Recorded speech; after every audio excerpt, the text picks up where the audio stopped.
guys hear any noises in the back, I don't know who's trying to be Bob the Builder.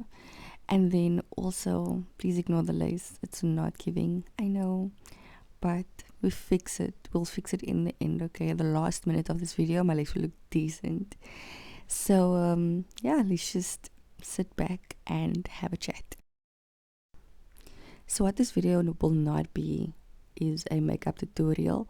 This is basically part of my makeup therapy videos. So I don't know if you guys are familiar about them or familiar with them, but it's basically when I just sit down and just give you guys an update on my life, where I am mentally, and just talk to you guys about how I'm feeling. I feel like sometimes that's relatable, okay? Like I really want to put out relatable content, so I'm hoping that this is, and I'm also hoping that this at least, how can I say, like affect or touch one person's heart, or just make one person feel better, or just give one person some insight, or just help someone, you know. One person is good enough for me. Yeah, that's where we are right now.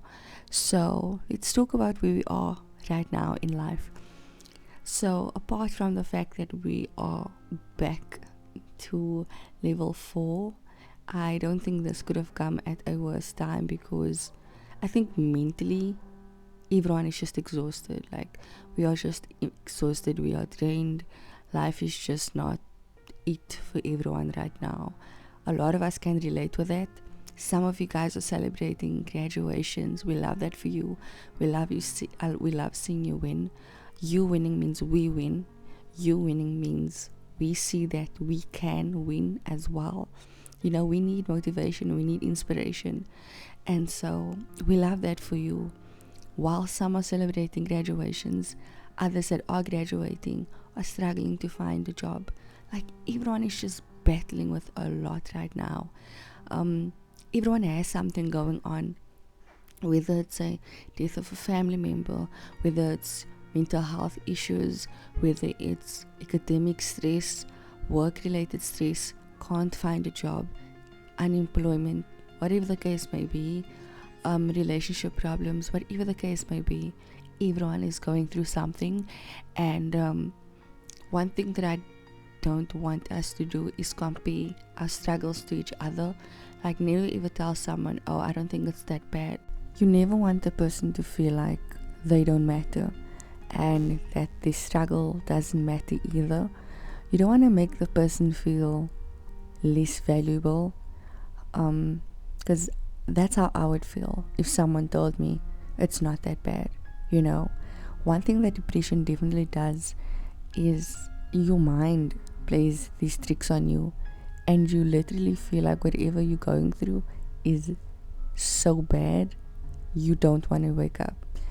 And on the topic of that, when depression hits and people don't know how to handle it, to deal with it, people are scared to talk about it. I have no idea how to look out for those signs. You know, I don't know how to look out for the signs of a depressed person, because nowadays, someone that is extremely depressed, you will find them with a smile on their face. You'll find them always laughing. You'll find them always being happy. You'll never be able to identify that they are actually going through the most painful events in their lives. You won't be able to tell. There's no way you can tell, because they are just so good at hiding it from the world. So when they do show you the signs, don't be ignorant. Don't turn a blind eye. You know, try to reach out to them. Don't be like, oh, nah, they'll be fine, it's just one of those days. Sometimes we don't even know if they're going to get through the night. So I think with everything that's been happening on social media, we've all been alarmed that you really just can't take what people say on social media with a grain of salt, because for the most part, when people pour their hearts out on social media and they actually open up, it's really when they've probably hit rock bottom and they just need some kind of outlet. So they so they just pour their hearts out. You know, it's overflowing anyway, so they might as well just open that door and just have that conversation and hope that someone reaches out to them and offers them some kind of help. Someone reaches out and comforts them. Whatever they're seeking, let's be there to give it to them. Usually it's a cry for help, and I think the saddest part is we see our friends cry out for help on social media, on WhatsApp, on Instagram, on Facebook, and you don't think anything of it, and then months later the person actually harms himself, and you're like, wow, I could have helped them, I could have been there for them. So instead of saying I could have, just be there for them. Just reach out and be there for them. If you don't know what to say to them, just listen. Sometimes that's all they want to do. They just want someone to talk to, so listen with empathy and sympathy, and comfort them if they need comforting. If you don't know what to say, that's okay. You don't always need to say the right things. Sometimes you can just be there, be quiet in the moment. So yeah, I just wanted to say that, and just create some awareness on mental health issues that I feel like we've been very aware of, especially in the time that we're living in right now. We see so many youth, young ladies, young men taking their own lives. And if what I just told you could maybe help you save a friend, then my job is done. But it's not done yet, because I did say I want to spread some positivity in the video. So this is just for someone that feels like life is just not on their side, God is just not on their side, and things are just not working out for them. So let's rewind to January of this year. So December and January was quite bad for me. I absolutely hated those 2 months. It was absolutely horrible. By February, I told myself, okay, Simone, you're not going to be sulking anymore. You're going to just go on with life and move, okay? I'm not going to say what happened or whatever, because that's not important. So anyway, so February comes, and in February, I'm like, okay, cool. I have registration issues with university and financial blocks and stuff, but that was because of the bursary. Anyway, that was bursary trouble stuff.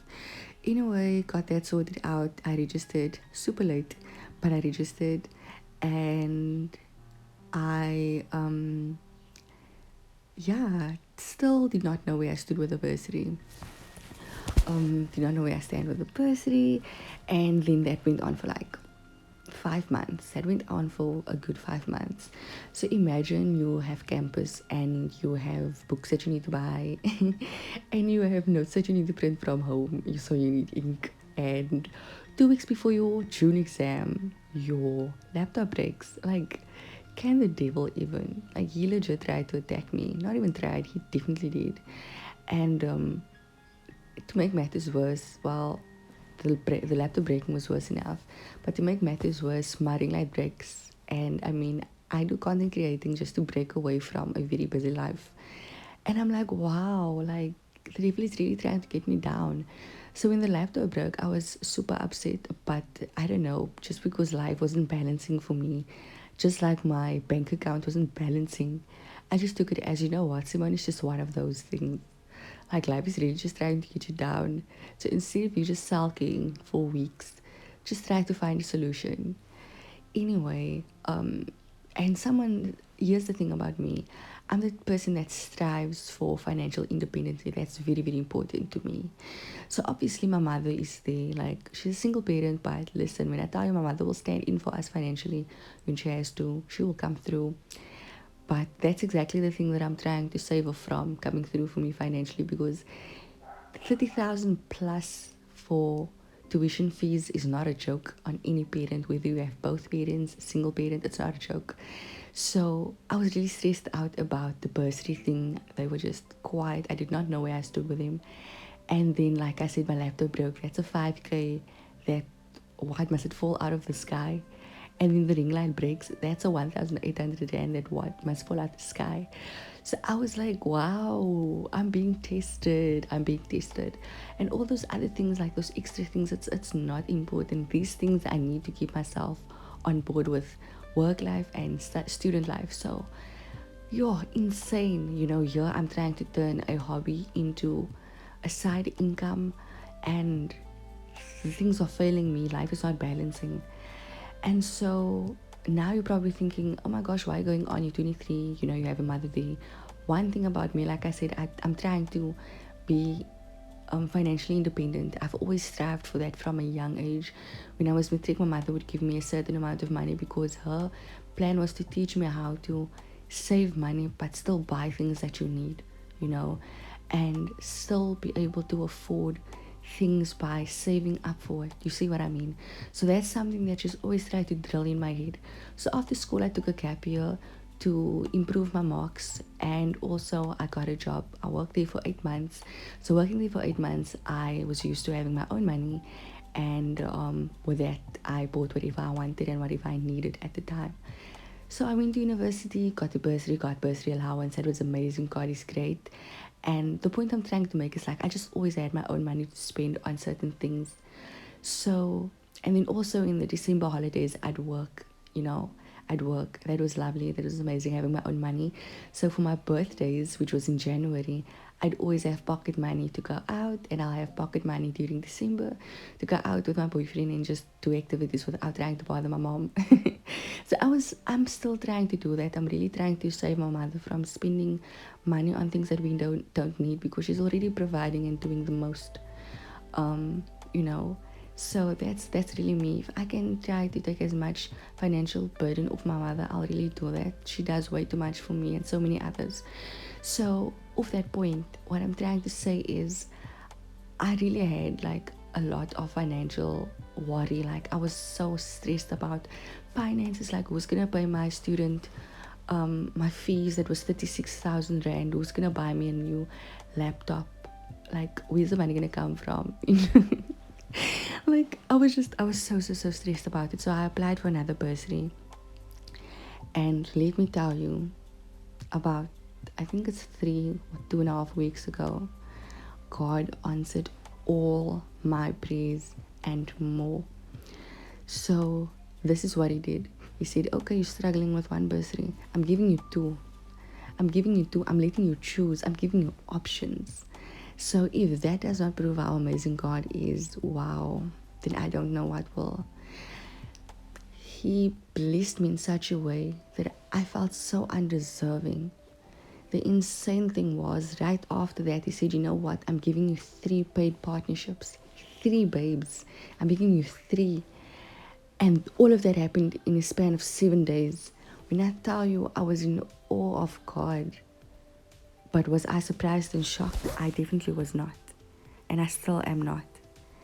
So, to you who doesn't know where the next meal is coming from, where the next paycheck is coming from, you don't know who's paying for your rent, you know, who's paying for your basic needs. I'm trying to tell you that you need to keep strong, keep praying, keep your faith up. Don't forget that there's a living God who will never forsake you, and he's preparing you for the biggest blessing of your life. You guys are watching me in 4K, and the quality is sponsored by God. And I just want to tell you that you should not lose faith. He's definitely testing it. Don't lose it. Keep on praying and keep on fighting the good fight.